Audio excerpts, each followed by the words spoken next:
get to do that.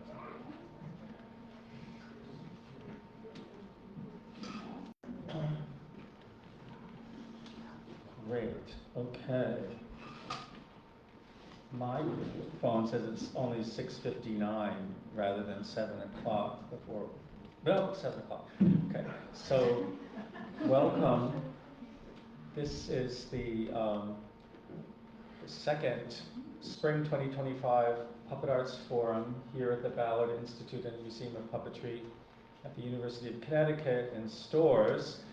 We welcome this quite robust live audience here, and then also untold numbers of people on Facebook feed online.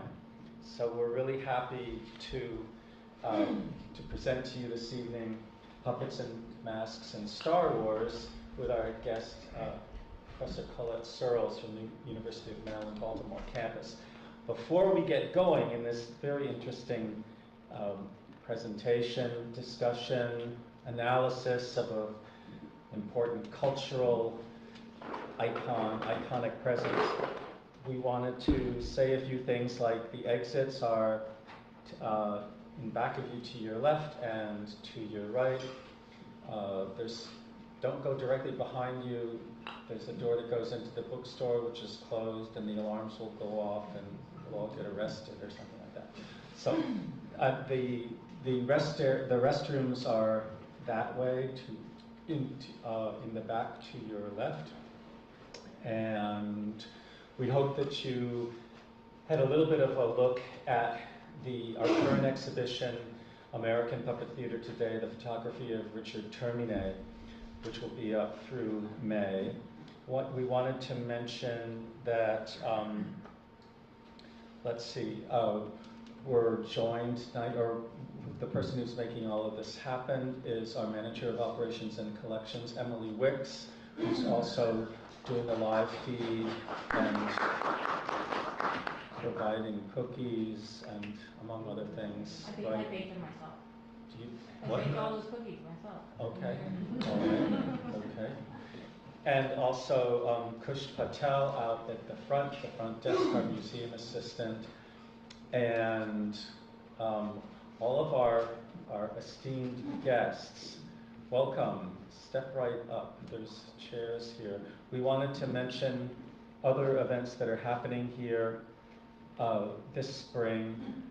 Our puppet performance series continues on Friday, April 12th with Dusty and Dot doing Storybound, and then Friday, April 26th with the Pumpernickel Puppets performing Peter Rabbit. I'm reading from this handy wrap card which you can get at the front desk.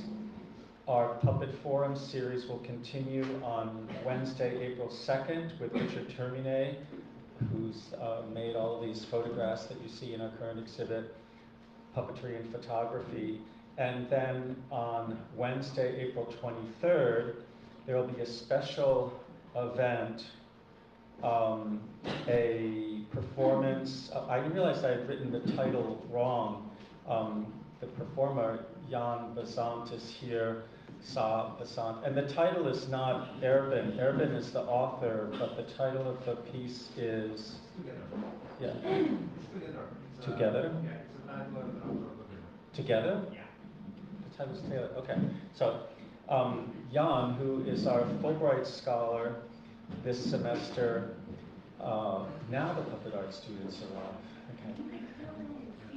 We love that you were here. There's some individual seats in front here.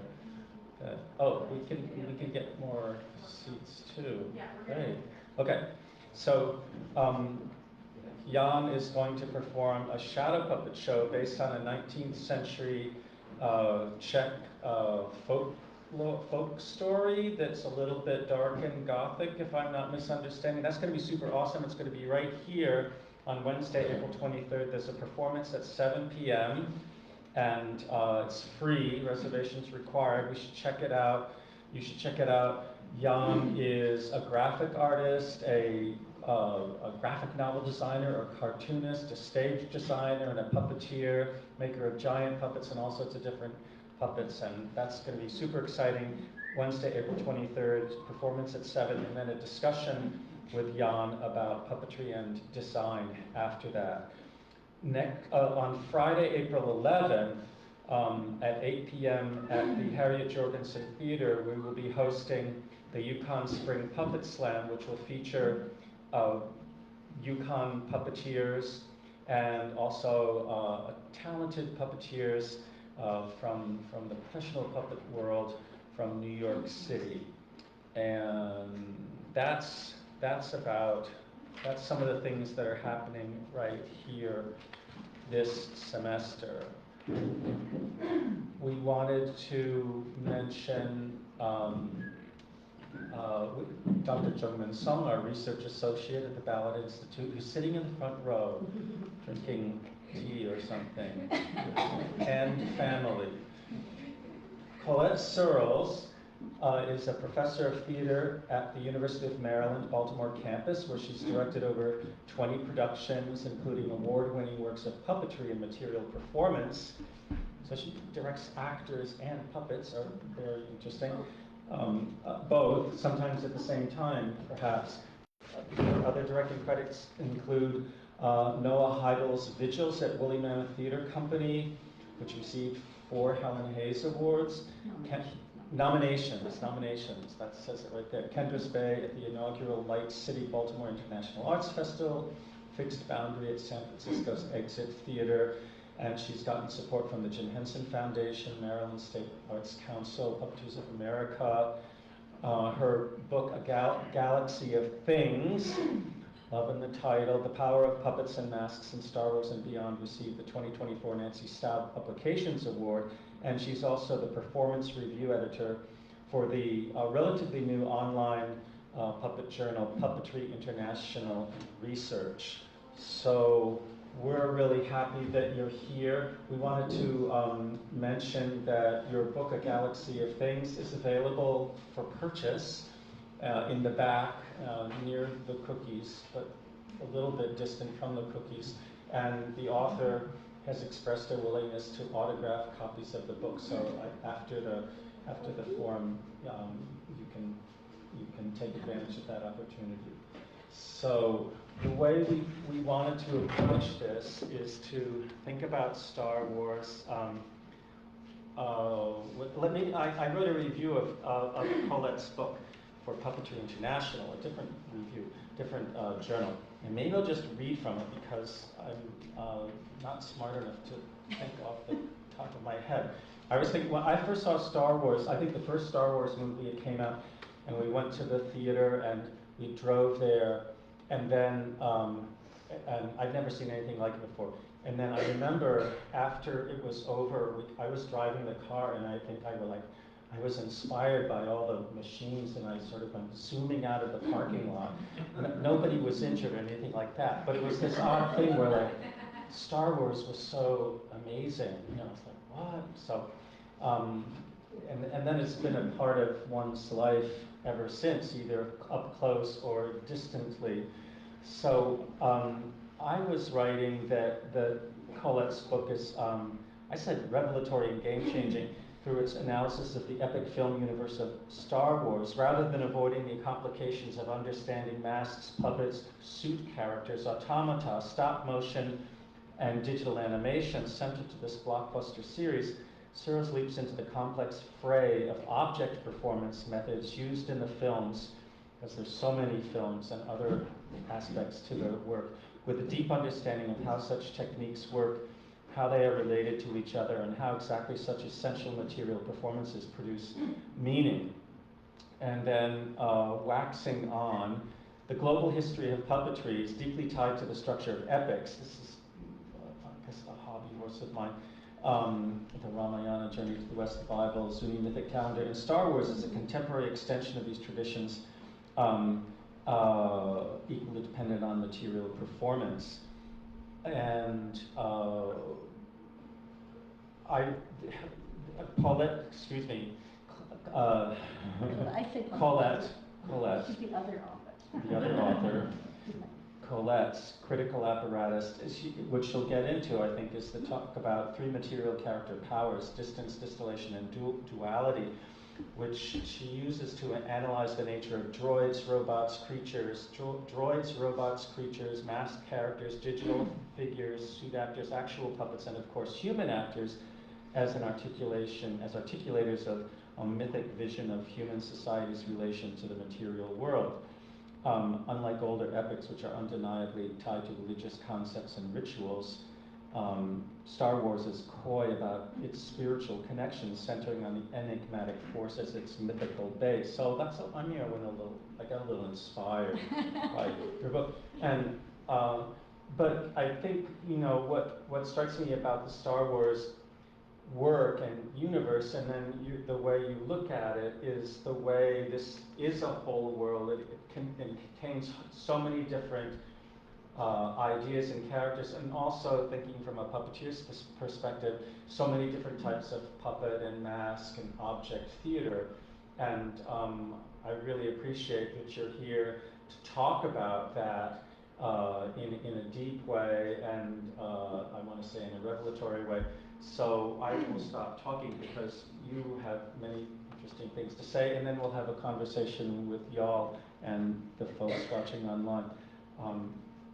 Ladies and gentlemen, and others above and beyond, Professor Colette Searls. John, thanks.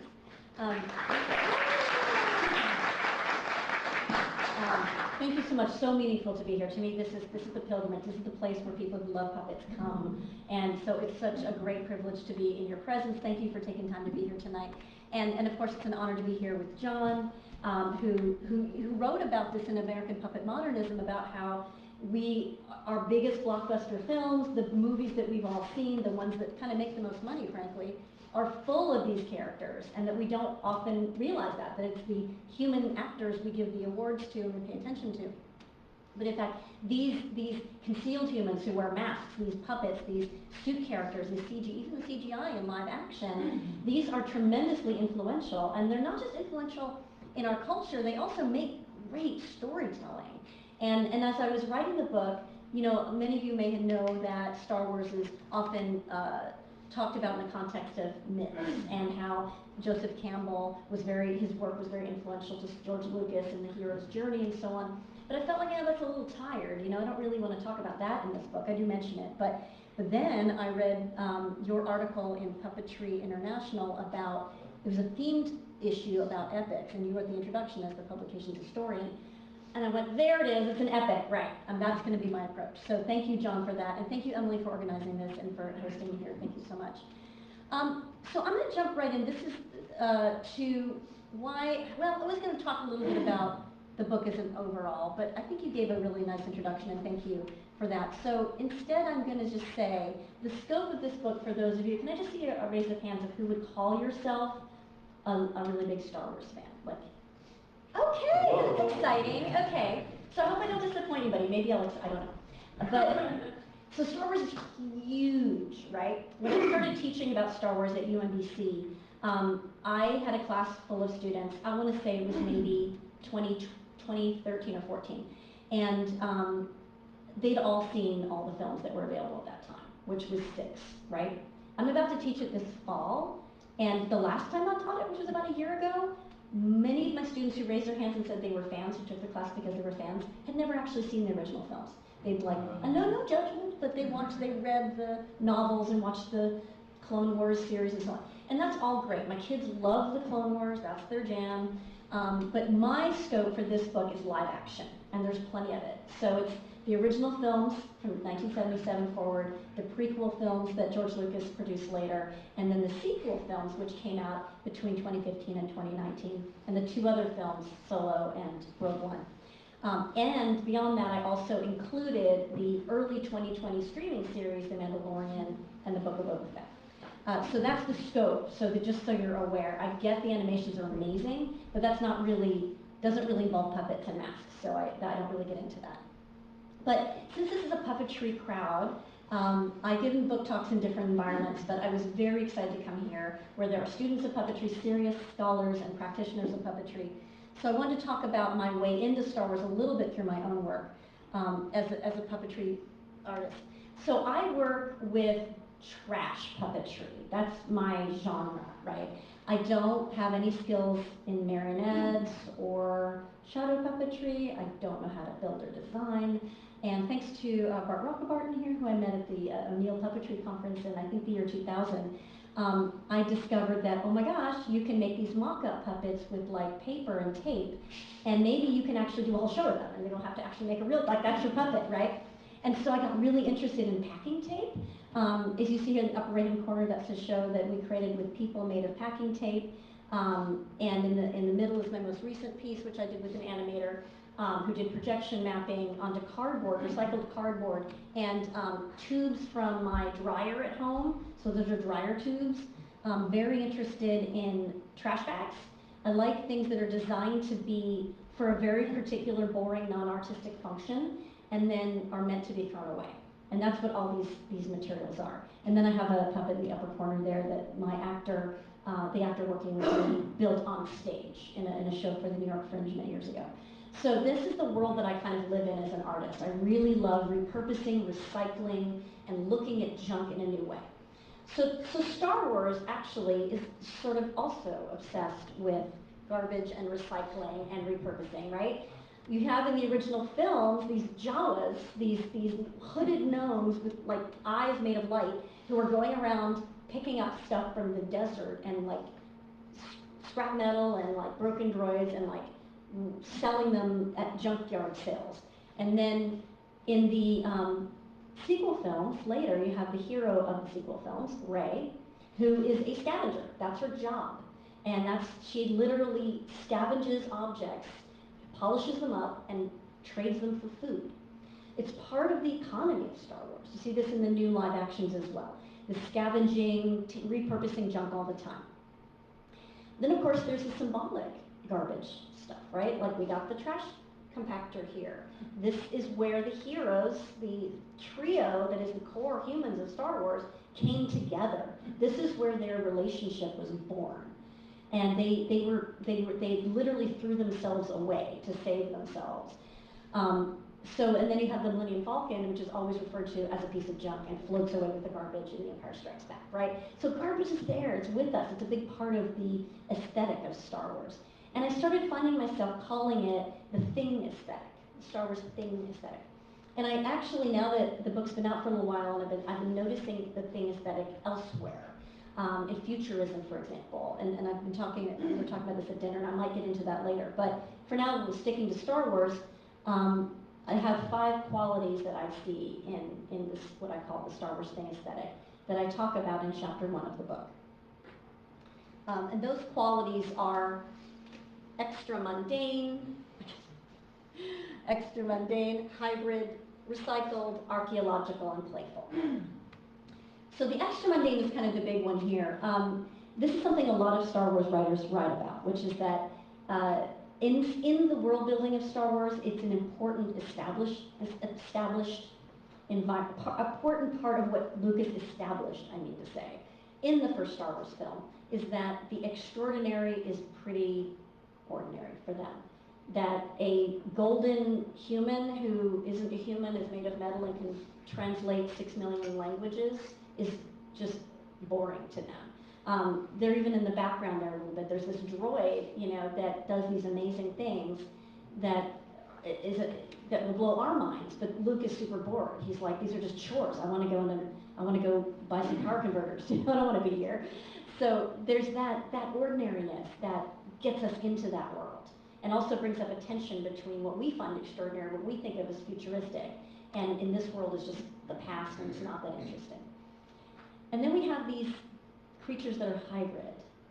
So I'm looking at this AT-AT, I call the AT-AT, I think it's called AT-AT. These are the walkers from Empire Strikes Back.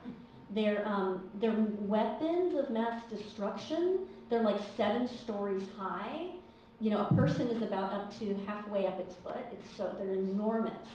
They're like elephants, but they're also kind of like dogs. But they're not alive. But they're being puppeteered on the inside, right? So they're like machines, but also animals. This is a hybridness to the thing aesthetic. And of course, they're recycled. There's so much recycling going on. This particular, I'm trying to find out how to scroll this here. I can't quite get my cursor on there, so I'll just have to remember what I said. Oh, I'm looking at sorry. my notes, I'm like, what did I say? I can remember the names of these droids. This is IG-88. Nope, that's good. There you go. IG-88 in the middle here is from Empire Strikes Back. I don't even know if this was a puppet. I think it might have been a statue. This character was made of a Rolls-Royce parts that were scavenged, and you know, the designers and creators in Star Wars, they love to scavenge in their own, in like the real world.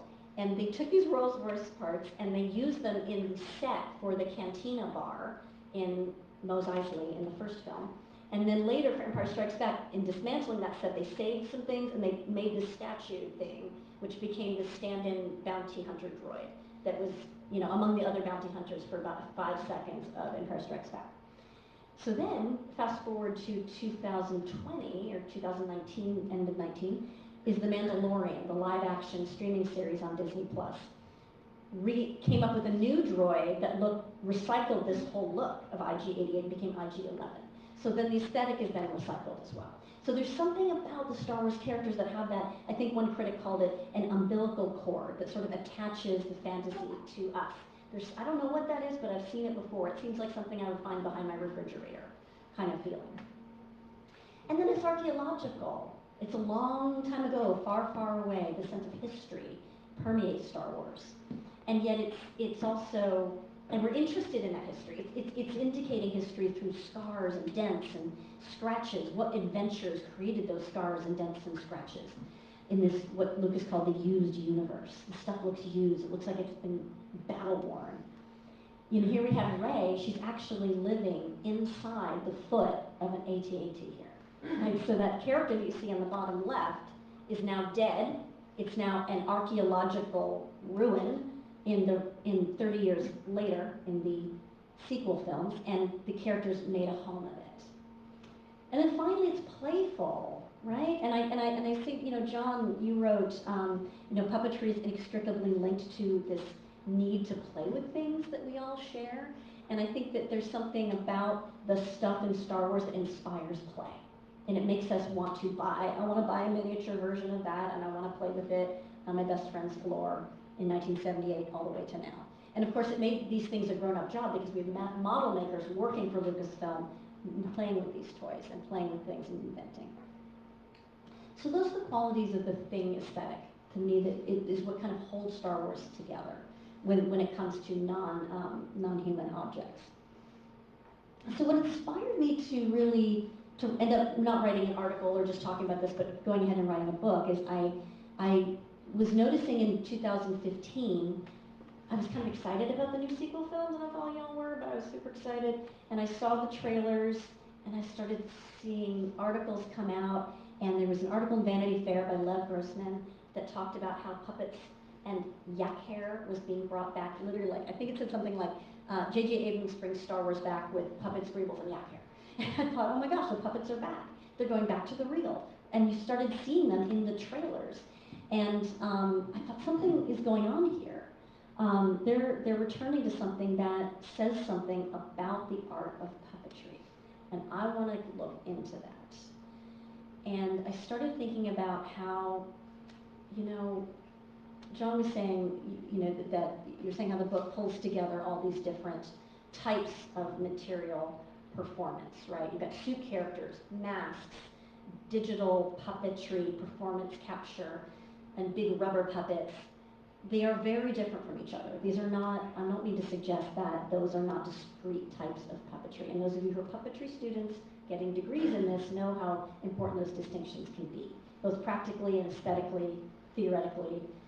But they also belong in a family, and I don't know that we really have a name for that yet. I needed a noun. And in the Routledge Companion to Puppetry and Material Performance, which John Bell co-edited with Claudia Orenstein and Dacia Posner, they talked about material performance. And Dacia's term, material performance, made me think, well, maybe that's a noun, but let's have a hard noun for the thing, for the actual thing. And so I thought, what if we call them material characters? What if we call all of these things material characters? And allow people to move in and out of them. Like, for example, when when Leia puts the bounty hunter mask on, and she pretends to be a bounty hunter at the beginning of Return of the Jedi, and we don't know it's her underneath there. She's basically a material character for that period of time. And she has certain powers. That character has certain powers that she might share with Jabba the Hutt that she doesn't share later when she's a human. So I came up with this idea of using the term material character, and I want to just throw out these three things that it covers, and using Star Wars as an example. These are the non-humans. Whoops, that's a human, sorry. Where are we now? Blah, blah, blah, blah, blah. Okay.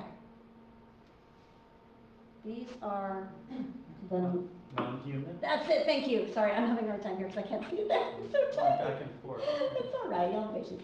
Okay, so non-humans, I'm getting a little tripped up in my mind because I wanted to say to you all, because I know a lot of you are theater artists, that what I'm talking about with Star Wars really does apply across the board to live recorded media, cosplay, amusement parks, wherever material characters dwell. The things I'm talking about today apply across the board, but Star Wars makes it easy to explain.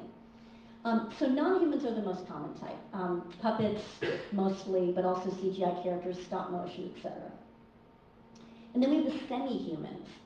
These are characters that signal, I'm kind of like a person, I'm on 2 feet, I can speak, but there's something different. There's something distant, whether it's prosthetics and makeup, whether it's a mask that conceals the face, or makeup that alters the face in such a way, with Ahsoka here, for example, to suggest I'm another species, I'm a little different. And then there are the masked, the concealed human characters. So these are humans, and you see Leia there, for example, the bounty hunter and the stormtroopers. These are humans who put on masks and collaborate, in a sense, with that mask to shift their identity, to conceal their identity, to create their identity, right? This is a status you can move in and out of. And it's used really well in Star Wars to move in and out. Moving in and out of the status helps create really important stories. It undergirds a lot of the meaning in Star Wars as well. For example, and I'll just share this, chapter 4 talks about how Darth Vader's mask is essentially the center of the storytelling of the first two trilogies. The first asks the dramatic question, what is behind that mask? And it's answered in Return of the Jedi, the climax of that trilogy. It's answered when he removes it. So then the prequel films came along and said, well, how to get on there in the first place? And the climax of that, we see Darth Vader's, mask being affixed to Anakin's head. So that is just an example of how powerful that can be. So I said, let's have everybody at the party. These are all the things that are material characters, all of them together, and they share particular powers. And how I define that is any character, any figure that's brought to imagine life through collaboration with a thing or image. When a person or people, one or more, collaborate with an image, as in CGI motion capture, or an object, as in masks or puppets or suit characters. And I use this throughout the book, and I bring them together almost like they're in a union, like a labor union. Let's, power in numbers, let's talk about what they all share. What can they do that humans without them cannot? Now, I have great respect for actors. I teach acting, that's my job. I love psychological realism, I love it all. But there's a lot of things that humans performing other humans cannot achieve. Thematically, in terms of storytelling and meaning and metaphor, that material characters are really good at. So I'm going to break that down. All right. So to try to make it simple, I came up with this alliterative trio, the 3 Ds, distance, distillation, and duality. These are not terms I made up. These are terms that I gleaned from reading a lot of puppetry scholarship from people like John Bell, Claudia Ornstein, Dacia Posner again, Eileen Blumenthal, Stephen Kaplan, Penny Francis, many others. But I thought, I want to kind of pull them together in a way that will help people remember them. And so that's what I did. I'm going to go through each of them. All right, so the first, yes? I'm sorry to interrupt. I forgot a very important thing. We wanted to ask people in the room to please sign our clipboard here. I apologize. Do that during for Q&A. interrupting everything. And with that. Cool, all right, so y'all ready? Okay, so I promise there's pictures, it's not just a lecture, here we go. All right. So distance is the primary, to me, the main power that they all have. It's really basic. It's the figurative difference between a human and a material that is like either concealing the human or shifting its identity or taking it to a non-human direction. So it's a figurative gap between that exposed person and a non-exposed person. So I put Samuel L. Jackson up here on the upper right because he performed Jedi Master Mace Windu in the prequel films. He's wearing maybe a little makeup, but for the most part, he's playing a human being. He's playing a Jedi who looks like Samuel L. Jackson. That's what that is, right? And that's great. But underneath that, we have Darth Maul, who is the villain of those prequels, who is not human exactly. It kind of immediately makes us ask questions like, well, they're bipedal and they have a face, but it's different. And then beneath that, I forget the name of this character, I'm so sorry, I'm sure some of you know, but this is a character from Return of the Jedi, who is like, they've got tendrils. So you see where I'm headed with this? There's this kind of, you start putting stuff on the face and on the body and you start to move away from the human being and create that distance. The mask creates distance by blocking all of this, right? And then you have the more extreme distance that the droids and like big, huge creatures, hairy monsters, create. There's powers that come within distance, right? So to me, these are three things that it does in particular, especially in Star Wars. In distance from the human being allows you to be really, really imaginative when coming up with a creature. And you puppetry artists know this, right? If you want to perform a person, that's cool, but that person has to look like you, or whatever actor you cast. They are probably going to be between 2 and 7 feet tall because that's the whole range of human beings, and they'll have 2 arms, etc. You get where I'm going with this. If you go into the realm of the material character, oh my gosh, you can be as big as you want. You can be as tiny as an ant. You can have 16 arms. You can have 4 eyes. You can have skin made of diamonds, whatever. There's all these different creative possibilities in not only shape and anatomy, but also the voice, right? You can have the voice come from wherever. You can have, it can make sounds that are inhuman. So you can be made of ice. We saw a puppet made of ice in Chicago, right? They can be made of metal. That is a really great opportunity creatively. From a practical standpoint, you can also have a lot of violence. There are things you can do to a puppet or to a suit character that you cannot do to a person, to an actor. You might not want to. Star Wars is family friendly, right? So if you're going to be shooting a lot of soldiers, it's kind of helpful if their masks cover their faces, right? For better or worse, we can debate that. We really can and should. But you'll see here even there's a droid being tortured by another droid, which brings to mind, well, how can you torture something if it doesn't have feelings, right? That's a whole other question. So violence is a creative opportunity. It also can be very meaningful in storytelling. Distance brings that, makes that easier. It gives you a different affordance with that. And then finally there's separation. Those of you who work with puppets, you know that when you put your puppet down, especially if it's a puppet you really care about, that you're working with a lot, maybe one that you inhabit or perform yourself, you can put it down in your work table or your dressing room or your living room, and it's still there, right? It still has an integrity. It's a thing, right? Separate from you. Now, when you put it on your arm or hold it by the strings, it then comes to life and becomes something, right? It becomes alive and a performative thing. But it still has an integrity left by itself.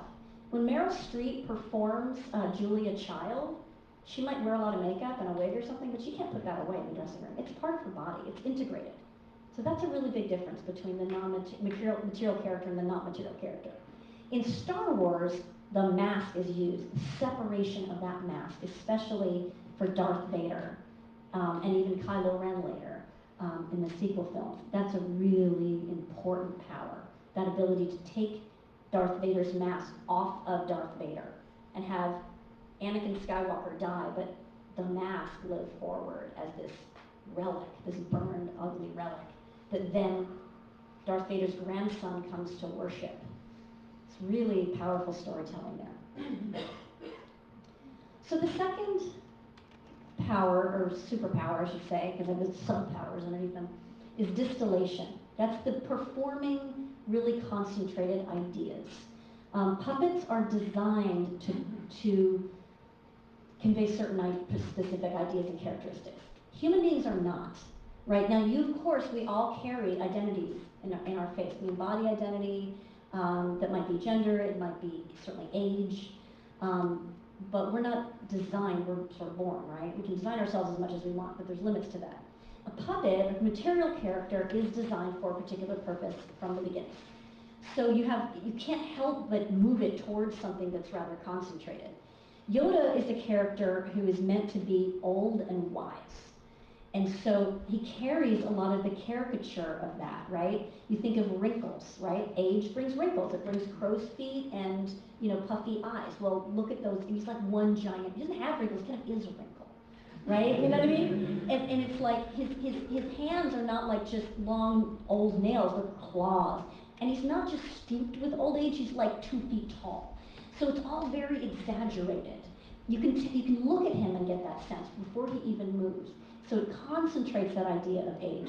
And I talk in great depth in chapter 3 about how the fact that Yoda is a puppet is really what a big part, if not the reason, that relationship with Luke works, that Luke is able to transition as a hero, and that Empire Strikes Back has a real meaning and depth to it that launched the story forward. Similarly, Jabba the Hutt. He's supposed to be a crime lord. He's like a crime boss. And often I've heard reports of George Lucas working with his various designers to create Jabba the Hutt, a lot of them would come with ideas and he would say, that's just too human, it's not quite there. What they ended up with was this kind of slug who's just like, he's not just, it's not just that he's a little bit slimy, he actually, metaphorically slimy, he's actually emitting slime, and he doesn't, he literally throws his way around. Right? So it literalizes. Puppets and other material characters can literalize abstract ideas like that and really take them home. And briefly, I'll just say, we have Grogu, cutest thing ever, the puppet that came into being for The Mandalorian in 2020, is the same species as Yoda, but goes in the opposite direction of that extreme age. This puppet is actually embodying youth and innocence and childness. His name, before we learn it's Grogu in the first season, is actually the child. That's what he's called in the script, and that's what everyone calls him, the child. He's not a child, he's every child. And the power of his giant childlike eyes and teeny little mouth it's so evocative for the characters in the story, but also for us human beings who watch it. I can't tell you how many podcasts I listen to where he's like, these podcast dudes are just like melt, talking about Baby Yoda and how they wanted to cuddle him. So that's distillation. The final, most complicated, is duality. And I pull this a lot from Dacia Posner's writing about the many dualities of puppetry that puppetry holds. And she talks a lot about paradox and how they are both this and that, alive and dead, real and fictional, and so on. And so I sort of come through that and other scholarship, and then I looked at Star Wars a bunch, and I ended up coming up with 5 types of dualities that are all paradoxes. And this is what they are. So we have novel familiarity, absent presence, real fiction, and living death. Living death and real fiction. I'll go through them in that order. The duality of novel familiarity is a lot of fun. It's to suggest that a puppet, a material character, is always novel because it got invented just then for that thing, right? It's something that we've made up, even if it's derivative, even if it's like another Muppet, for example. We've seen Muppets, but this is a different Muppet, a different sock puppet, a different marionette. They are all unique to themselves. They're all invented and they're novel, but they always carry something about them that is familiar. Now, of course, human beings do that too, right? Every human being has novel familiarity. I've never met you before, that's novel, but you're a human being, you're familiar. Sure. But with a material character, that's so much more extreme. That familiarity and that novelty are held in more tension. Yoda here has a bit of a human face. He was modeled after a photo of Einstein, but also people kind of looked at Stuart Freeborn, who designed him, and said, Stuart, dude, that looks like you. So he looked at pictures of himself to reference it as well. So there's a human in Yoda. We recognize ourselves in Yoda. We recognize maybe that little wisp of Einstein, even though Yoda is totally made up and brand new. I put a picture of Annika's elephants here. This is a play that features puppetry many of you may be familiar with. I believe it's at the New Vic now, it's on Broadway. This is by Annie Evans, directed by Pam Arciero. And these puppets are designed by Marty Robinson. They're elephants on stage, and they are very novel in the way that they're created. You know, we've seen puppets similar to this before, maybe if you're a big puppet aficionado, but it's a novel way to imagine an animal on stage, and we enjoy that. We enjoy seeing that, even though we know we recognize they're elephants. They have that wonderful familiarity as well. It's part of the enjoyment. All right, then there's the duality of absent presence, which is really powerful, boy. And these are different types I'm about to talk about here. In the suit character we have in C-3PO, we never see Anthony Daniels. He's always hidden. Now, in puppetry, as you'll see in the live theater performance here of Gigetto, Terence Pipkins, and his two sons performing Pinocchio, you see the puppeteers, right? And in puppet theater, you have a lot of choices with this. You can hide under the table, you can hide behind a hood or whatever, you can hide off stage, or you can be present on stage, even interacting with your puppets in a very obvious way. But no matter what, whatever the case may be, unless you're literally like doing a ventriloquist show, you aren't receding yourself as an actor, as a performer, as a puppeteer. You're absenting yourself to some degree and foregrounding the puppet. Can you hear me when I'm away? I'm foregrounding myself here. So there's always going to be a tension between you as an actor and the thing you're performing. And there's a good tension, a productive tension, a relationship. There's a bit of you in it, but it's not about you. You understand? So Anthony Daniels, he's inside C-3PO. He's making the choices, he's doing the dialect, he's got the movements, and yet we don't see him. But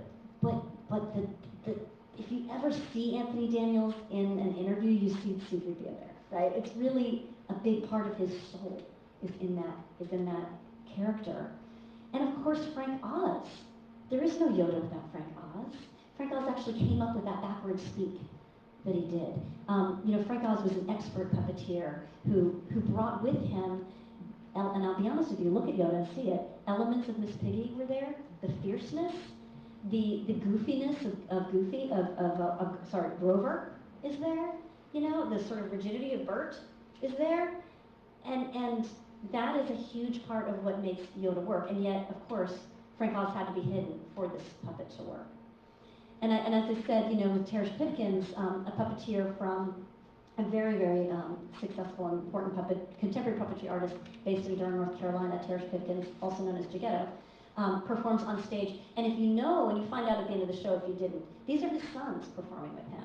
And this is a show about a man building Geppetto, building Pinocchio, who is a robot puppet, who is like a son.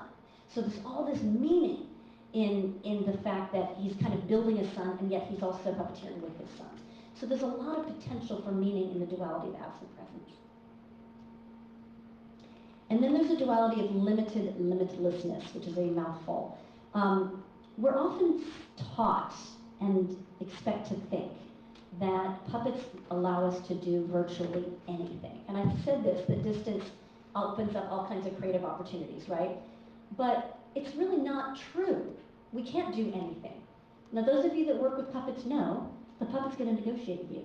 It's going to present its limitations. It's going to say, no, I'm not going to do that. I can't bend that way. I can't do that. And those no's are what actually creates the imaginative opportunities that often turn into character. So for example, in the original film, Kenny Baker is an actor who was inside operating R2-D2.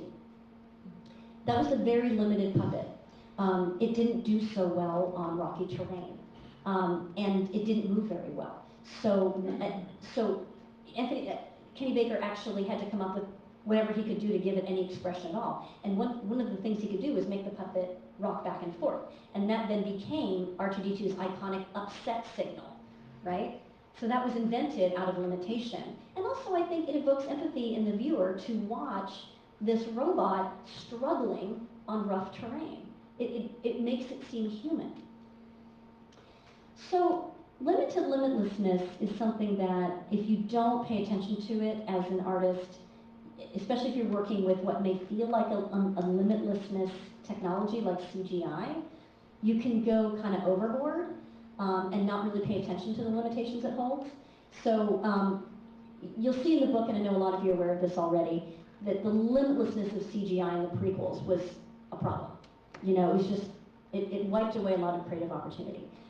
And, but I think in the second film, there was one good use of CGI that I will name pretty good, I think. And that's with these characters, the Commonians, the ones that cloned everybody, because they were, and they're the ones pictured here, because they, instead of trying to walk, which CGI does not do very well because it's not real and there's no gravity, they just sort of glide, right? And their characters are very, their characterization, their personalities are very fluid.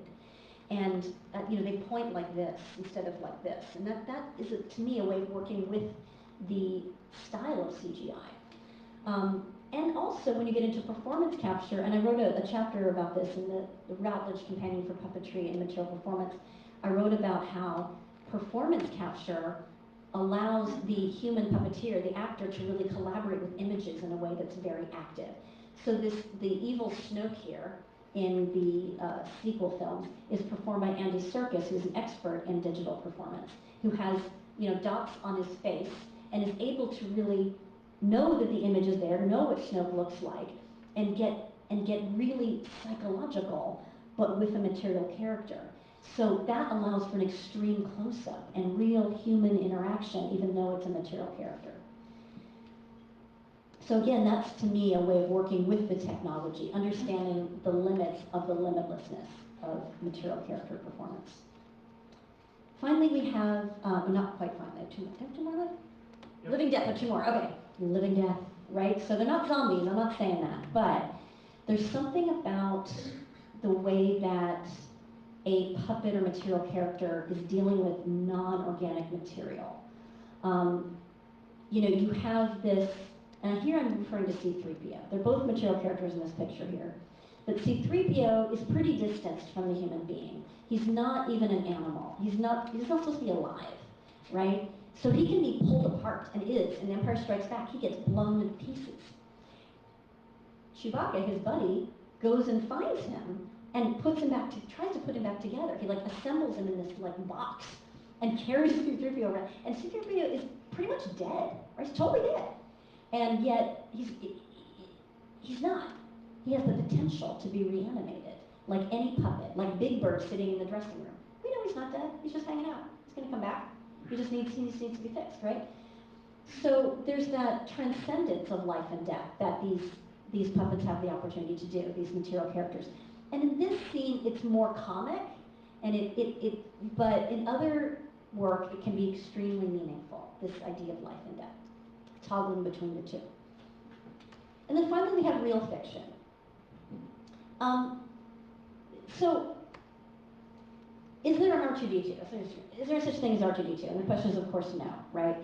There is no such thing as a droid who can fix spaceships and fly and set things on fire and talk in beeps and run around the desert. That just doesn't exist, okay? But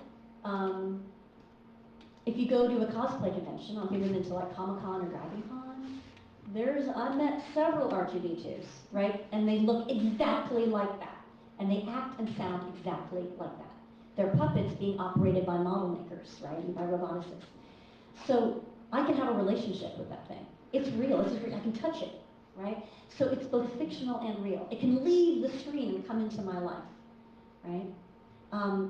You know, that child there in that picture, I believe that's a picture taken from a group, a charity group that goes around to hospitals, children's hospitals in particular.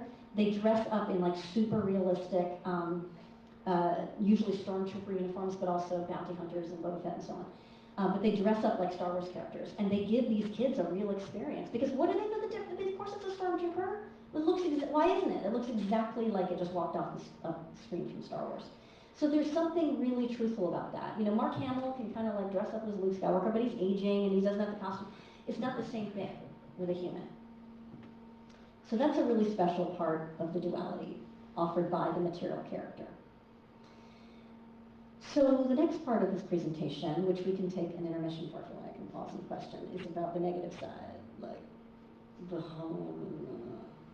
Right, I don't know. I sort of feel like you might want to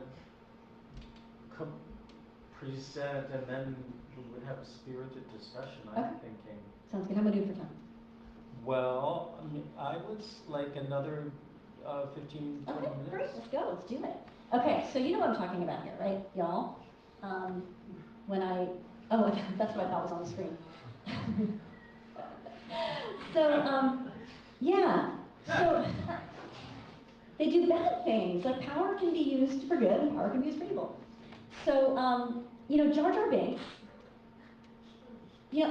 so R2-D2 and Yoda, especially R2-D2, one of the most popular film characters, human or otherwise, in the history of time, right? Still popular today. Darth Vader, you can still buy a Darth Vader balloon at a Party City, even though he was invented in 1977. These are really popular characters. Jar Jar Binks, if you don't do it now because we're talking, right? Don't pull out your cell phones. But afterwards, you look up Jar Jar Binks in Wikipedia. It's like the most hated character, like critically, by fans. I mean, there's people who like it, and he's in the animated series, but he was kicked out of live action after this film, or relegated to the sidelines pretty quickly. He was enormously unpopular. He was powerfully bad. Sorry, it's true. Artistically, but also he was a racial stereotype, right? And he was among other racial stereotypes within a franchise that had been and was continuing to be very white-centered. So the context had a lot to do with it. I think that I want to just point out to one, we were just talking about limitlessness, and that was a big part of what made him so unsuccessful, was that it was and this is the nicest thing I can say. I say a lot more. I analyze this pretty deeply in a whole section of chapter 5, which I encourage you to take a look at and we can talk about more. But the nicest thing I can say is that it was a new technology, and it's not an excuse, it's just an explanation. CGI was so new that they weren't actually paying attention to its limitations. And so Jar Jar Binks was really bouncy and was really and Ahmad Best, who was performing him on set, the really wonderful work he was doing with trying to come up with Buster Keaton and kind of like physical theater, really good, strong physical theater moves that were supposed to be funny on set, just did not translate with this bouncy animated character. So in a way, his absent presence was really compromised there. It really did not shine through. And so that was, I think, in some ways not paying attention to these powers is part of what the problems were. But the next question I kind of asked in the book, in chapter 5, is does it get better? And I call this chapter Climbing Out of the Sarlacc Pit. Because it really was a pit. And in the prequel films, and I'm sorry if some of you are fans of it, that's fine, there were some redeeming qualities, but there was a lot of really offensive things going on in those films. And I think there was a lot of deserved criticism of Lucasfilm. So the question for Disney's Lucasfilm, for me, was, is this going to change? And I researched this from different angles, and I just kind of selected certain things to look at closely. And the answer that I came up with was, in some ways, yes. Not entirely, but there was clearly some effort to redeem themselves, and they did it with material characters. So at this point, I'm going to move on to talking about the live action series that came out, The Mandalorian and The Book of Boba Fett. And this is an image from The Book of Boba Fett. Both of those series centered material characters, and this was a first in Star Wars. The Mandalorian is literally about a man in a mask who hangs out with a puppet. And his whole journey of removing the mask and becoming a human being and like getting in touch with his own humanity is through his engagement and caretaking of this puppet. And then you have the Book of Boba Fett, which wasn't necessarily as successful or as popularly known. Maybe it wasn't as well written as The Mandalorian, but the symbolism in it and the efforts to center indigenousness, I think, was really quite worth analyzing. And the two stories are interconnected. Similarly, the Book of Boba Fett takes a masked character and makes him the hero in the center of the story. And it was the actor Tamara Morrison, who was one of the few actors of color from the prequel series, who is now reprising his role essentially as the son of Boba Fett, but now Jango Fett, who looks the same, as a grown man who literally does climb out of the Sarlacc pit. So, to give a little bit of a sense of context around disparaging portrayals of creatures, it wasn't just that the prequels were CGI and used a lot of racial stereotypes. There was also already a history with the practical characters of treating them as sort of as others in a negative way. They were mainly beasts of burden, comic relief, scary monsters, and savage adversaries. And I want to focus here in the upper right. We have what were called the Tusken Raiders, or the Sand People in the original films, which is a racial stereotype. It's a term that's quite loaded. And they were, in the context of Star Wars being essentially a Western in space, they were like treated kind of like the way Native Americans are treated in a lot of Western films, as the enemy savages. And so they were the enemies to be scared of. And they were not complex in any way. They were simple, and they were mysterious too. They had these masks. We didn't know what was behind them. What are they? Are they human? Are they not? Do we care? That's the tension that was brought up in that. And when I say do we care, it's like, yes, we're curious, but we're not asked to care about them in the original films.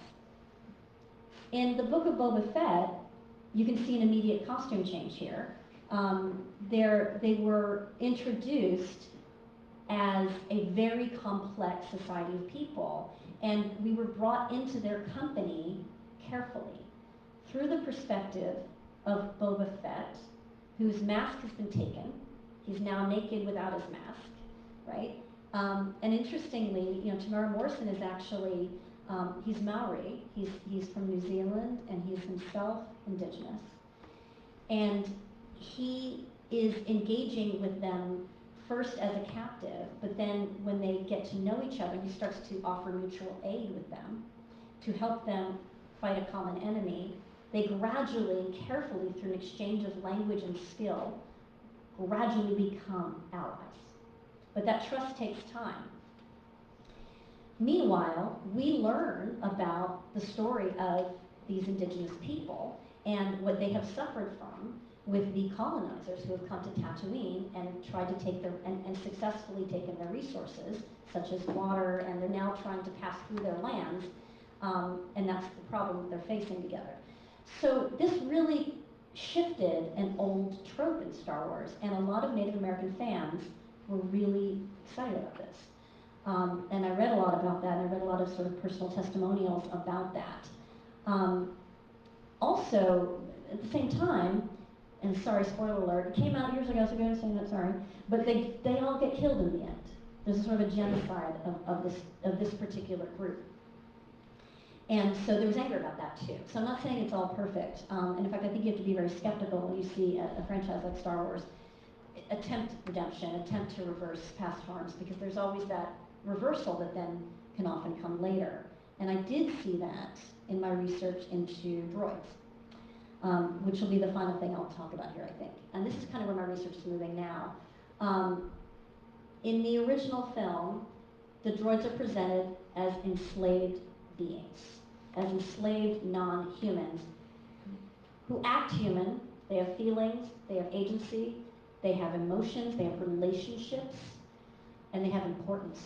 They have all the things, but they're basically supposed to be bought and sold and obedient to masters. And there's no questioning of that. So fast forward to 2018, and you have the film Solo. How many of you saw Solo? I'm just curious. Okay, good nod, you know, great. Okay, so you know L337 I'm talking about here, right? The first female droid. 2018, the first female principal droid. Now, okay, yeah, there were some females in the prequels, but they were like waitresses and stuff, okay? And like nurses, right? So you have this droid, and I write about this a lot in chapter 5. Phoebe Waller-Bridge, thank you. She is a comedian who performed this character in a combination of practical costumes. It was sort of like a suit character with some performance capture attached to it. She performed this badass feminist who believed in her own agency. She was trying to free other droids in the beginning of the film. That's how we're introduced to her. She's constantly telling Lando Calrissian that he's not her overlord, and in fact, there's an intimation that they're actually kind of amorous. He mourns her when she dies, but she dies freeing other enslaved droids and Wookiees, and she's literally this is like she's fighting for rights here. She's like giving this signal with her arm at this moment. And you know what happens? What happens right after this? Y'all know, right? Yep. What happens? She gets blown away. She gets shot. She gets shot. She doesn't quite die yet, but she's like, yeah, you know. And so, okay, maybe she's a fallen hero, right? But then what happens after that? She dies in Lando's arms. He's mourning her.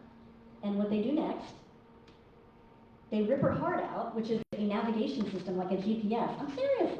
And they put her into the ship.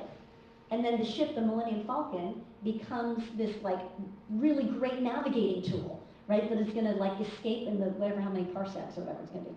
It gets out of what does Han Solo say? I did the Kessel Run in how many parsecs?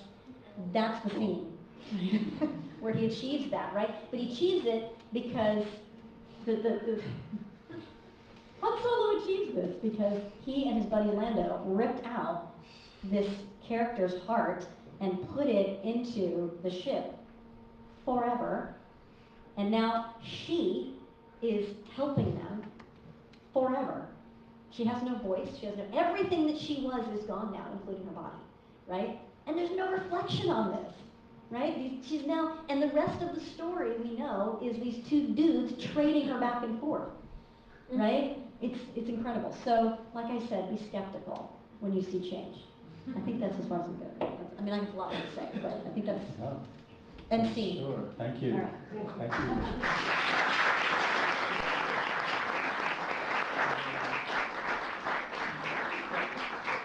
Yeah, I appreciate there's much more to say, and I appreciate the way that you're looking at Star Wars as this very deep and rich cultural resource or art form. And I think of our colleague Matthew Cohen, who does such amazing work in many things, but especially in Japanese in Indonesian wayang theater. And we know that looking at wayang or Sicilian opera de pupi, Sicilian marionette theater, you can really go deep into what these cultural artifacts mean. And I appreciate the fact that what some folks might have consider, oh, it's just entertainment.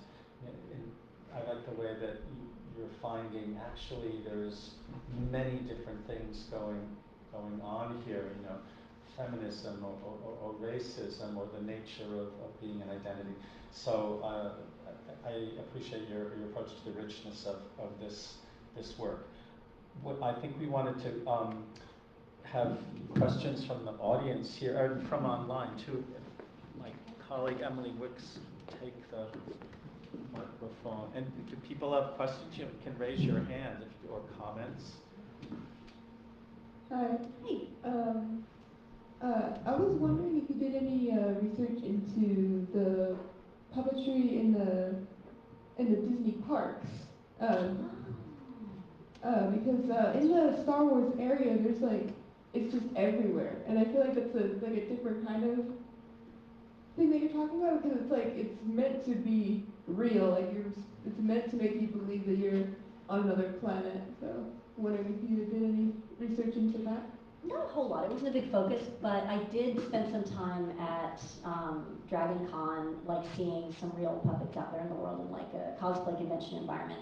I didn't go to any amusement parks, but my students have been to them, and they're big fans. And so I have a couple of design students who actually want to make a living in entertainment in that realm. And we talk about when they've actually, I think one of my students wrote a paper about that.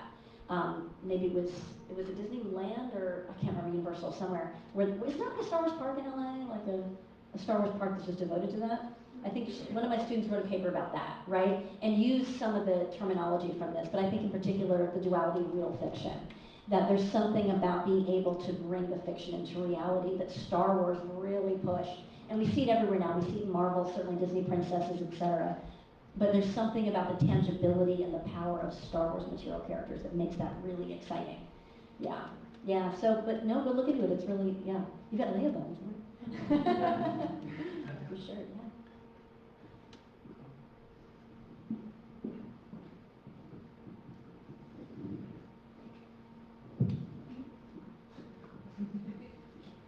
Hi. I don't know so many things about Star Wars.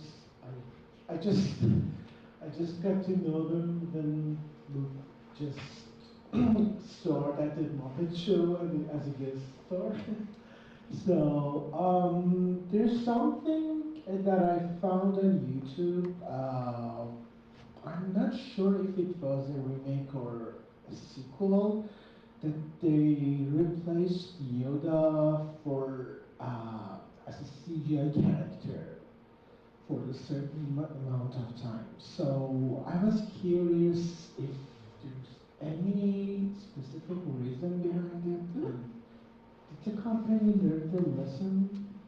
Did they learn their lesson? Yeah, to Yes. not use CGI version of Yoda after that? That's it's a good story. I mean, I did think about really focusing. It's one of the things, I mean, you'll see the book is short. I wanted to keep it really concise. And so there's a lot of things that didn't make it in. And one of them is like really kind of drilling down on the special effects end of things. Like what's the special effects story of Yoda? But yes, as you said, you saw it on YouTube. Any of you can find out the story of Yoda's special effects, manufacturing, design, and like flipping back and forth in CGI by online. It's a pretty easy thing to find. So I ended up not focusing on that. But it is interesting in this question of going back to the real. And the fact that Disney, with all its resources and being in the year 2014, having at hand the kind of technology that George Lucas only dreamed of, they still chose to use practicals and to fill that first reboot film, which was a very high stake, high budget film, with puppets, really spoke to the power of our art form, I think, and their understanding of that. For Yoda himself, one of the reasons he was CGI was because they wanted him in the prequels to be young and to be able to have a really badass Jedi sword lightsaber fight, which he did do as a CGI character, which would have probably been impossible as a puppet. In the original Star Wars, he's quite old, and so he's bound by gravity, and I think having him be able to fly in the air, and you know from the film, the prequel films, he's able to do these crazy lightsaber fights. And a lot of people really love that. And I think Frank Oz himself in one of his interviews said, hey, use the tools you need to use for what you gotta do.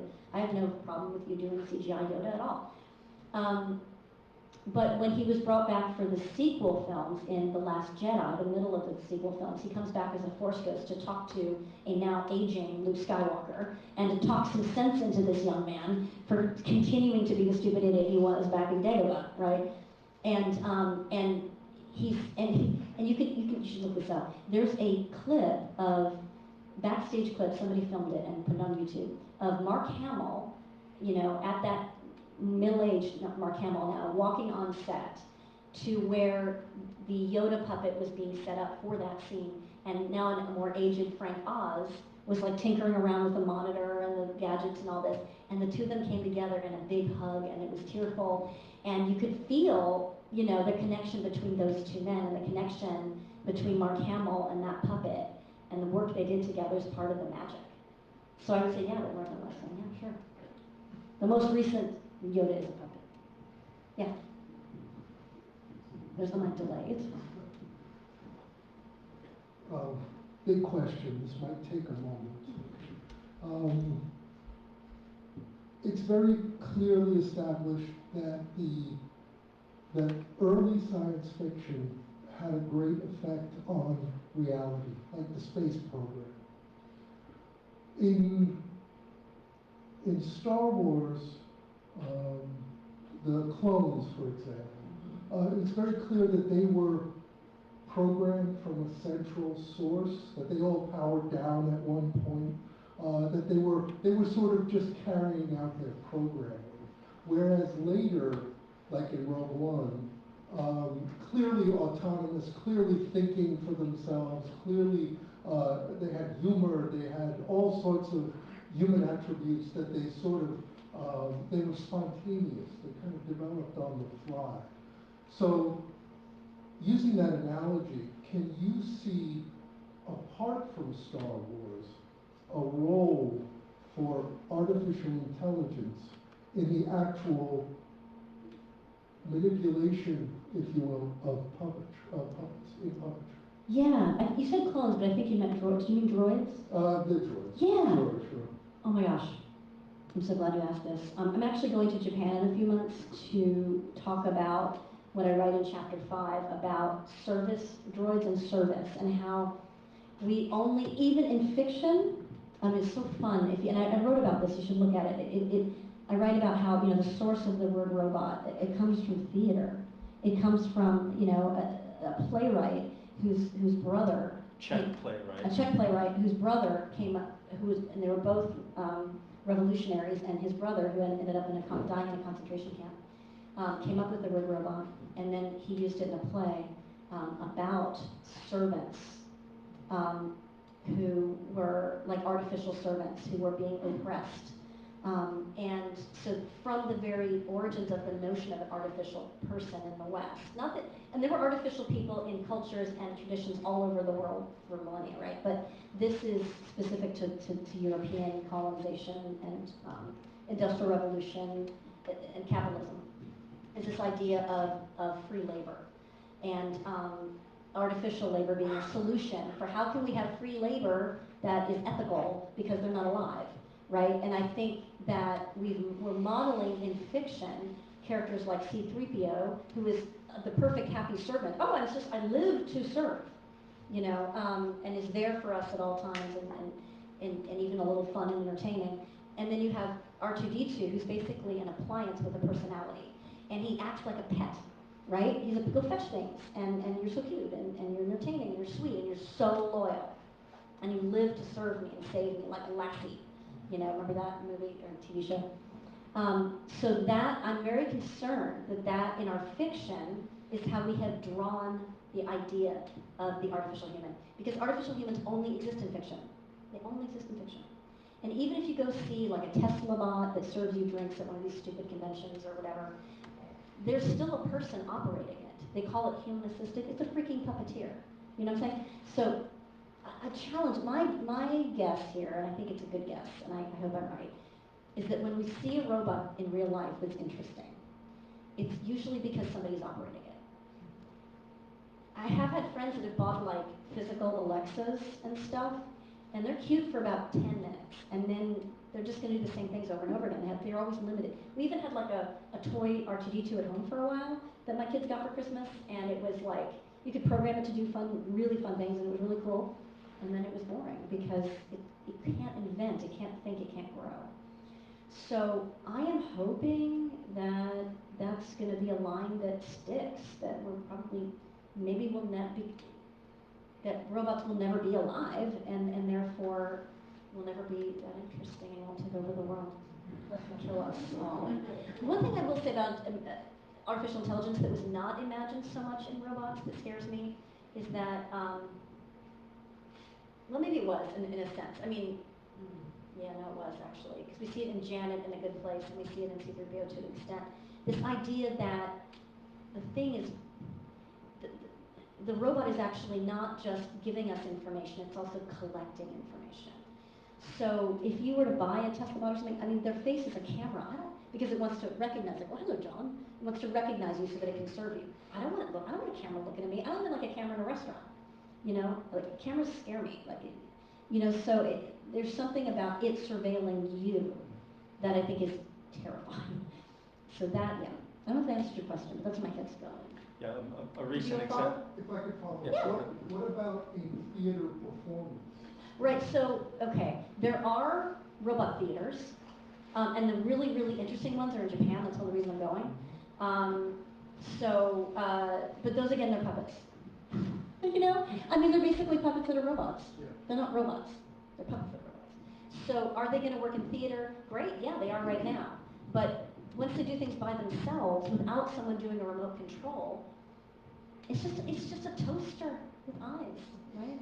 That's my feeling about it. Did you have a question? We'll have to show her first. Oh, okay, you're right here. Right, we'll bring the microphone around to you in just a second. So, okay, that's not, all right, okay.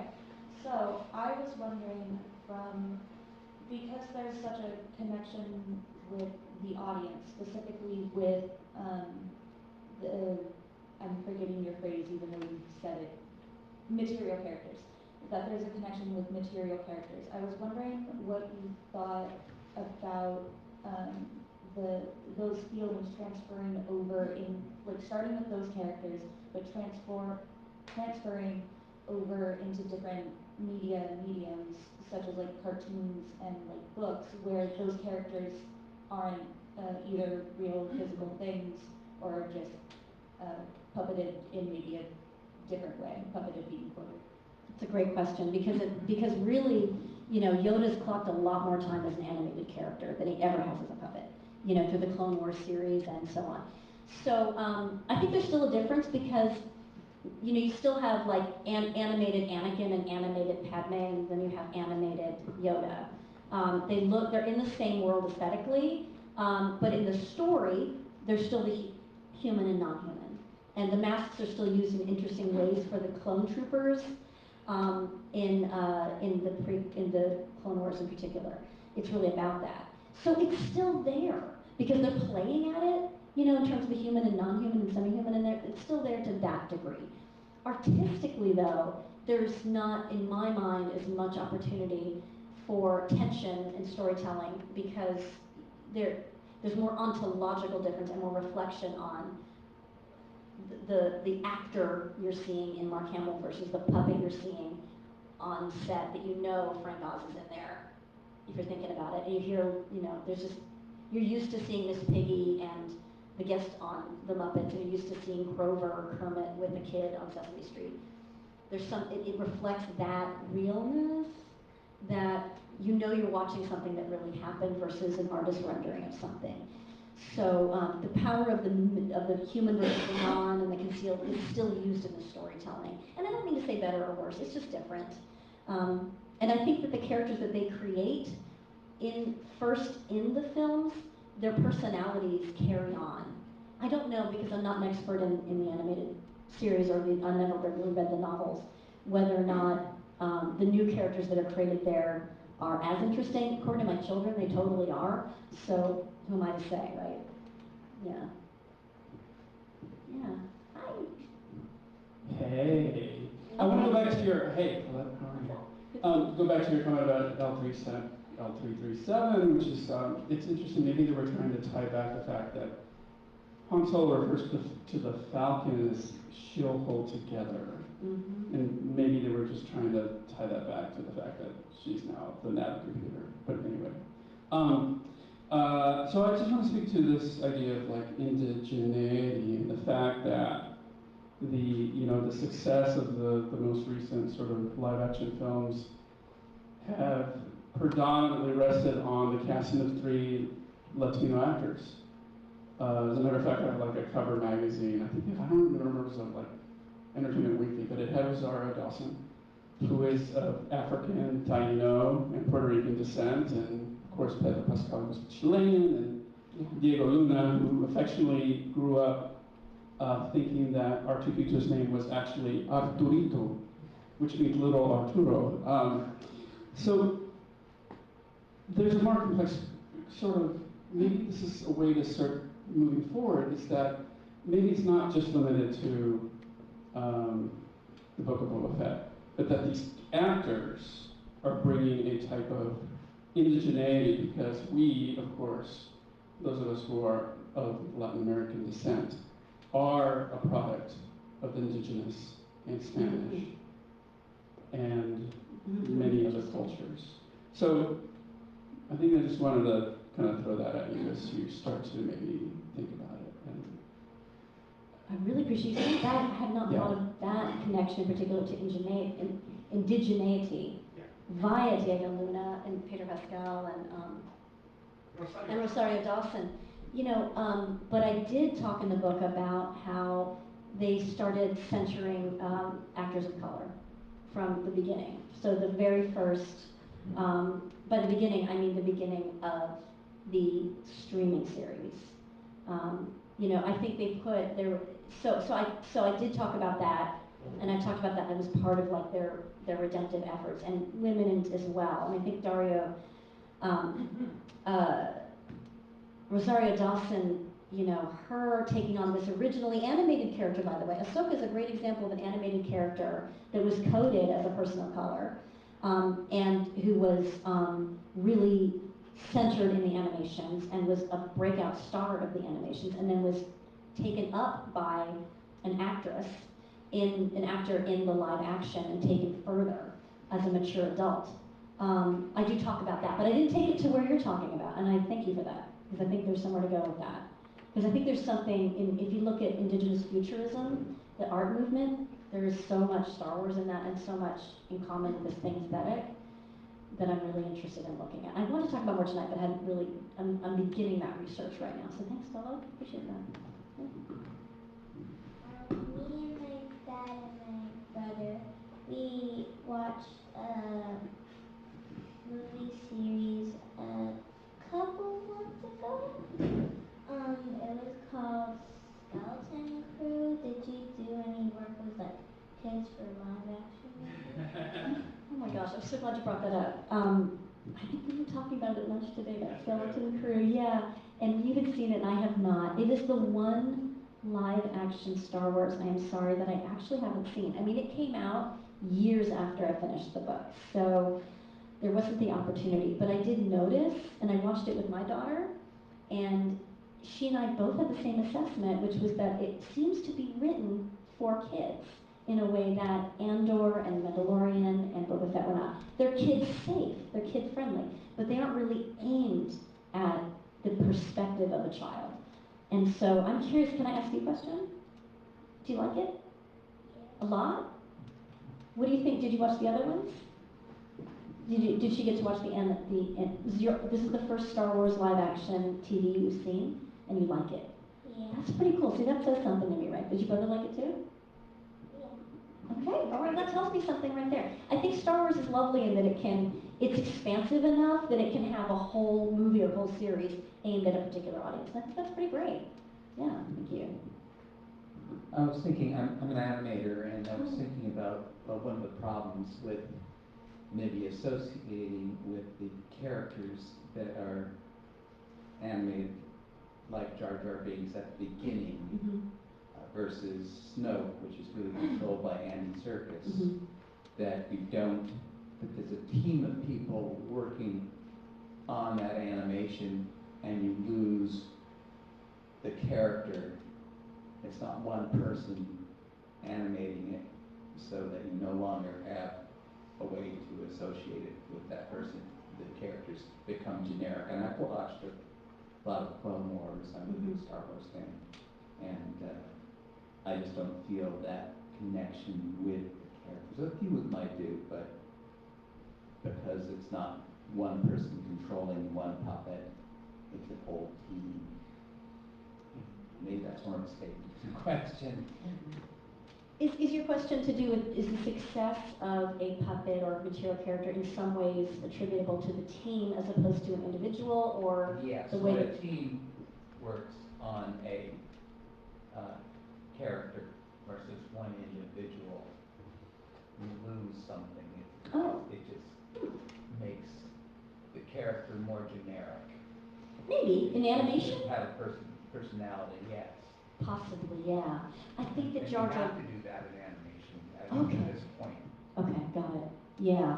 I mean, it could have, I think a part of what happened with Jar Jar Binks was that there was a lot got lost in translation and in changing their minds. And there actually was a puppet Jar Jar on set at one point. But I think that it got lost because this, Ahmad Best did this, and then the animator did this, over here, and then this happened. And whereas with Andy Serkis, it blends right? And that there's the animator's work that creates the creature, and then there's the actor that I wouldn't even say controls Snoke, he performs it. Performs Snoke, like a puppeteer. He even got into motion capture, and I know this from your book, John, because he was working with a puppeteer from Mexico who told him, he said, you got to see the image as a puppet. Don't think of it as acting, think of it as puppeteering. And that was his way in. Yeah, motion capture really is. Exactly. And I just want to get back to your question really quick. You asked me if I worked with kids. I did actually ask my children a ton of questions about this book, and they told me a lot about this whole idea, like Yoda talking backwards was their favorite thing, and they said that was the thing that made that puppet so special, and that was really useful to me to know that, you know, and to find out that Frank Oz created that was really powerful. So thanks for that question. Hi, so I'm a huge Star Wars fan, and I have a ton of questions, but I'll ask one.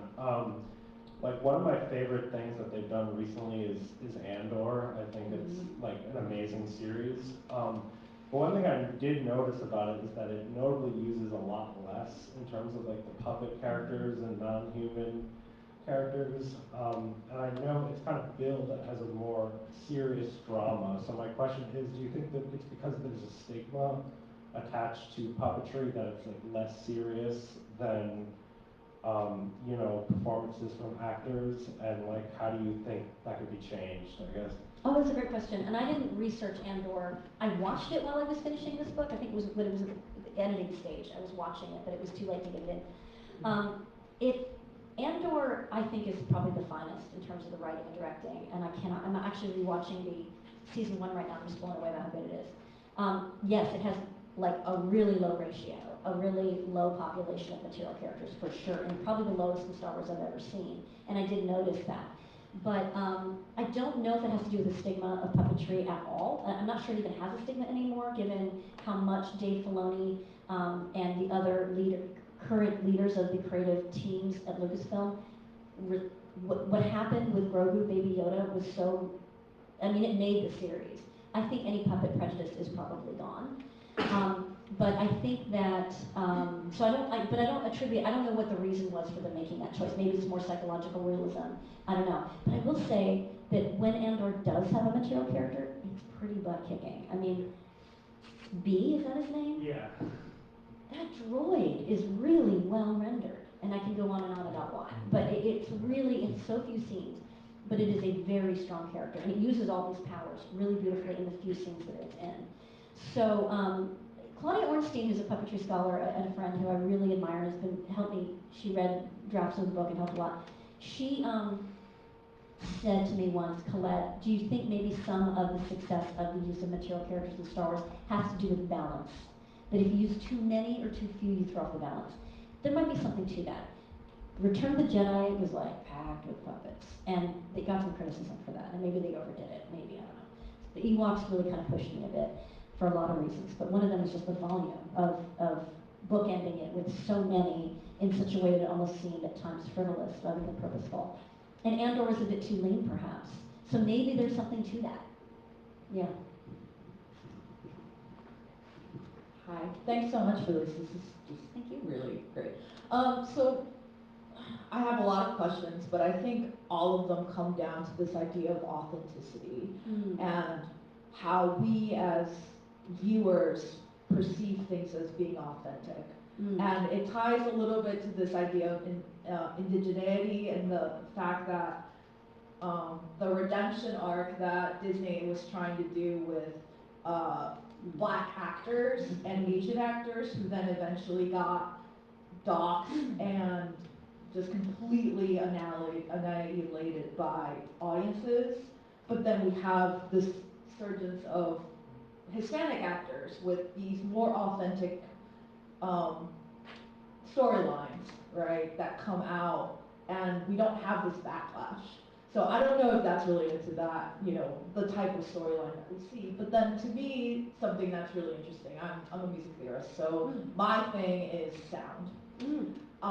And so I'm really interested in this idea of the material characters and different senses, right? Whether it's the sonic or even the haptic, right? So the idea of Jabba the Hutt being slimy, and actually we were able to see that, and we're able to hear it, right? The grossness of him.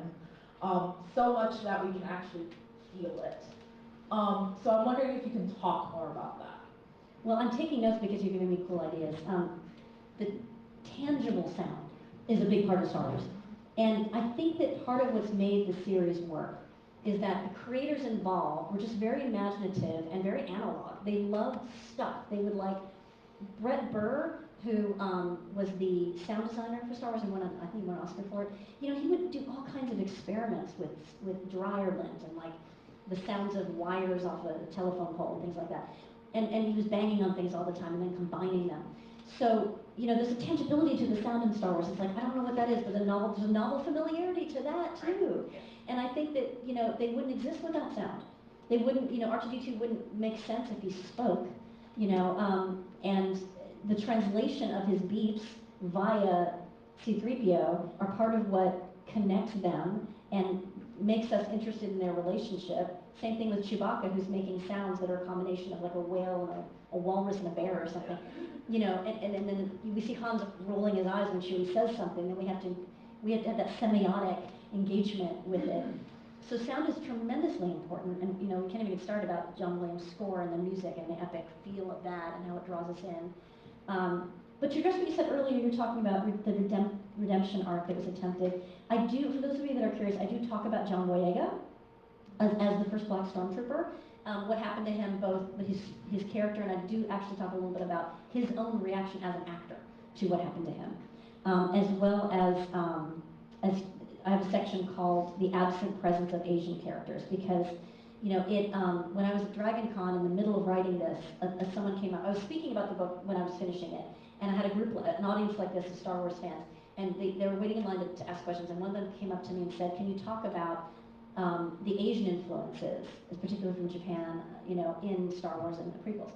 And I was like, you know, I don't think I can yet, you know, but her question made me realize how critical that was, and I read a lot of responses from Asian people who were looking for their own identities in Star Wars and saw appropriation but not representation, and what, you know, Tamara Morrison meant to them or didn't mean to them. And so I talk about that as well. So I just, you know, to answer that first part of what you said, there's a little bit there, but I want to talk about it more. I want to dig a bit deeper. I think we have room for a couple of more questions. I mean, please I'll go hang out ahead. after too. Yeah. Yeah, thanks. I was just thinking about Kevin Morrison, who's been able to bring a lot of his indigeneity I'm sorry, who? You said a name, but I Tim Morrison. Oh, Tamara Morrison, yes. Yeah, he just, when you had that photograph of him and Boba Fett, there's a concept in Māori culture called kanohi te kanohi, which means face to face. And so there's this idea that we should meet up face to face to sort out any conflict, and it's like a really key part of sort of society and how society functions in both Māoridom and New Zealand culture as a whole. And it's a concept that works really well. And so, and he's also been able to bring in like his taiaha, his he talks about that. his beard, yeah, she's talked about a lot. And the taiaha is like a representation sometimes of an ancestor too, so there's carving into it. And I've noticed in a lot of Star Wars films, or like in The Mandalorian, there's like an emphasis on the creation of objects. And I just wondered if you're noticing any changes in the sort of stories of how objects are made in Star Wars, like the meaning, has that changed in the franchise's development, and have you noticed any changes in like the respect to objects? Yes, I have. I think on some level the respect has always been there but not noted. Do you know what I mean? A love for objects, a love for certain spiritual iconography that was not named. The sources of them weren't named, the feelings weren't named, the love of puppetry was not known, was not understood. I think George Lucas even really, George Lucas loved cars. You know, his big hit was American Graffiti, which is about car culture. but I don't think that even he necessarily, I mean, he has thousands of interviews, so it's really hard to know what he was ever really thinking, but, you know, because I can't follow all of it, but they're in the roots, you know, it sprung from this person's mind, or maybe the collective unconscious on some level, but this person wrote down the Star Wars story and got it started, and he himself had a real love for objects. I just don't know if it's ever really been properly named. I think we're finally starting to see some of that, and trying to reverse some of the erasure of indigenous cultures, and that's such a bold thing to say, like, you know, some of, you know, trying to find some of that in the building of Book of Boba Fett. There's an effort to kind of dig back, to go back, and rethink relationships to objects in a much more obvious, named way, named and honored way. For example, the stick that he uses here, and the way that he uses it, and the way that it's forged from a tree, and there's a ceremonial engagement with that tree before he was able to create that stick, which then became a replacement for his helmet and his technological weapons. So it was almost like a rejection of technology, which, like, the Mandalorian loves. Boba Fett, look how natural he became. You know, he became a flesh man with a tree, with a staff, which was his weapon, made of a tree.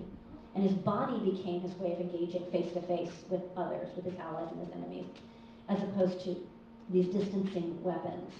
The rejection of technology, like love for technology and rejection of it, we saw in Dagobah when it spit out R2-D2. There's always been a sort of an unnamed relationship between objects, spirit, and nature.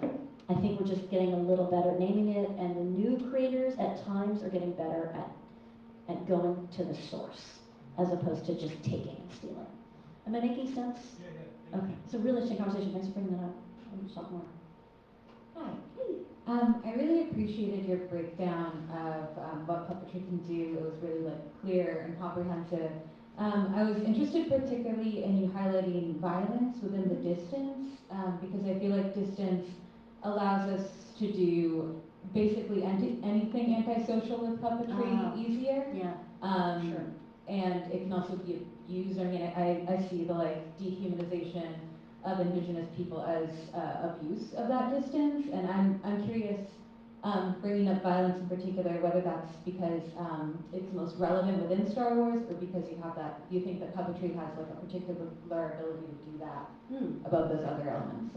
You know, at some point, those of you who are writers know, you know, and you have to sort of, what's going to stay in the gate and what's not going to make it in. There's so many places I could have continued to go, and at some point I just had to stop. And I sort of, my colleague once, Elena Zlotevsky, she's a Romanian designer I worked with at UBC for a long time, and she does say, Colette, everything has to be in odd numbers, 1, 3, or 5, like 8, you know. And I sort of stuck to that. I was like, all right, there's 3 things I'm going to say about distance, and that's really all I'm going to do right now. And those who are good puppetry artists are going to know there's a lot more. And yes, I think the answer is it is big in Star Wars, that it really is used for violence in Star Wars. Behaving against social norms a little less so, but certainly in ventriloquist puppets, for sure. I was writing about that, you know, they can be very deviant in other ways. I wish I'd mentioned that though, at least. I probably could have used a mention. But yeah, to answer your question simply, I mean, I only could include so much, and violence seemed to be, you know, separation violence and shape were the 3 that sort of made it in. Yeah. Hello. Hello. Thank you for that. That was very interesting. And also for the work which we put in this Star Wars exploring. So I don't know if I have a question, but I just have a thoughts, you know, during the talk here, and about this thing that all the technologies in the Star Wars is very everybody can repair the things, you know. Everyone is a specialist somehow in repairing, you know, so that everybody understands the technologies. And it reminded me when we were speaking about the servant, about the role of the servants, you know, and the robots if they are serving. So maybe the relation why is the character which is the computer operated. So why is not such a popular? So maybe it's I didn't quite catch that last part you said. Can you say that again? yeah, that CGI characters are not such a popular as the puppets because they are disturbing, because they are this question about disturbing. So that's we have right now we have a lot of the technologies which we don't understand how they work. We are using it, but we don't understand the nature of it. There's algorithms which is affecting our lives, and they should serve us. But the question is, maybe we serve them right now.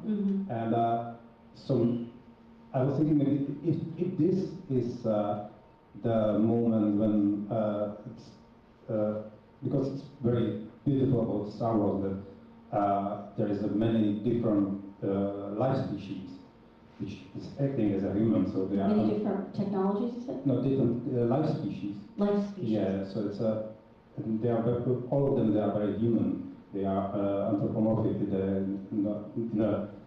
Even if they don't look like a human. Okay, so and that's why it's such a maybe such a popular in cultures, and so it's why it's such a easy to understand. And okay, so I get maybe lost with my question, but yeah. So if this discrepancy of the technology, which is like not understandable, is it the thing which is disturbing and which is not shouldn't be part of the world of the Star Wars because it doesn't belong there, you know. It's interesting to use the term disturbing. It's an interesting term to use. The CGI I found disturbing. The characters are disturbing because of the way that they're used, and I think that the fact that they were CGI actually did make it worse. And I do talk about that in the book, so I won't get into that too much right now. The CGI did make those racial and gender stereotypes worse, as did the context and the storytelling and the directing and everything else. And just the choices that were made about the world of Star Wars.